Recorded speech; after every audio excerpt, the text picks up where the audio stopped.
Hi there, this is our third and probably last tutorial on dividend policy, where we compare the situation from the last tutorial in which Lauren paid herself a dividend to a situation where instead of doing a dividend, Lauren pays herself with a bonus.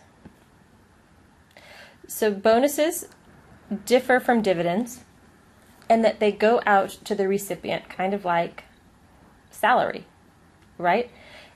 They are tax deductible for the corporation, and then the recipient pays tax on that bonus, either like it's income or with a special supplementary income tax rate.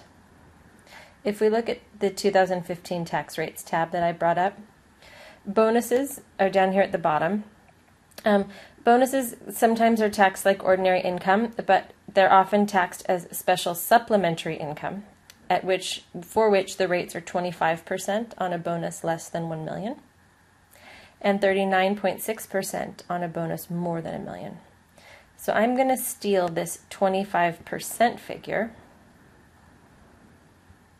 and we're going to use it here, assuming that Lauren will have to pay 25% tax on that bonus if she pays it to herself, but that her firm will get to tax deduct it against their corporate tax rate of 30%.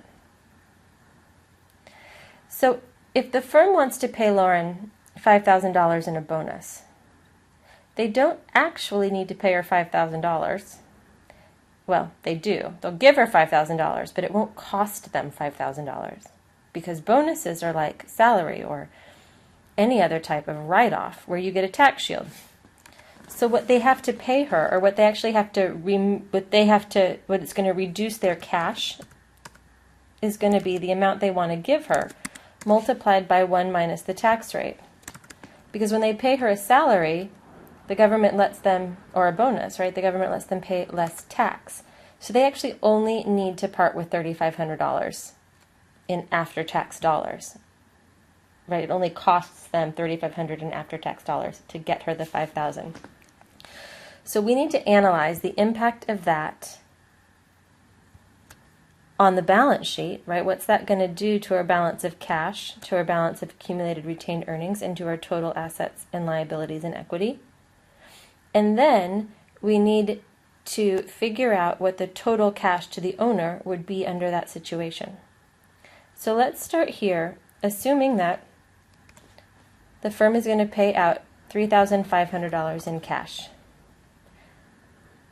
So the total assets updated automatically to be reduced by $3,500. And then similarly, with accumulated retained earnings, we'll have to subtract that $3,500 too. So now our balance sheet balances. How is that going to now look to influence the amount of money that Lauren can pull from the firm? So we know that the firm is worth $100,000. That's just the present value of the future cash flows. She's got $6,500 in cash, $25,000 in debt, which means that the person who cuts her a check for this company is going to pay her the present value of the future cash flows plus the cash on hand, but they're not going to reimburse her for that debt. So the amount of cash that changes hands will be somewhere in the $81,500 range. The amount of tax that she's going to have to pay on that capital gain depends on the book value of equity, which in this case is $46,500, slightly more than would be the case had she paid herself a dividend. Meaning that her taxable gain is going to be also $35,000. The reason for this is that this accumulated, she's got more cash here, so she receives more. Having more cash there is equally offset by the additional retained earnings, so the taxable gain remains the same. Taxes on her gain are going to be based on the capital gains tax rate and the taxable gain, meaning the cash she receives from the sale is going to be the amount the buyer gives her less what she pays the IRS. So she'll receive $76,000 here. So a little bit more money. However, she's going to have to pay extra tax on this bonus that she receives, but she'll get cash from the bonus as well. So she's going to take a $5,000 bonus, and she's going to need to pay 25% of that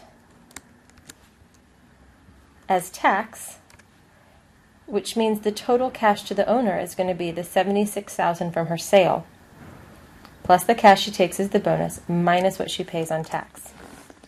And this one is important. The reason this is an important outcome here is because this amount, total cash to owner, is quite a lot more, right? And the reason for this is that it takes the firm, because of tax deductibility of payments to employees, right? It takes them a lot less than that $5,000 to get her $5,000, because the government essentially pays the other $1,500 of it in terms of offset taxes.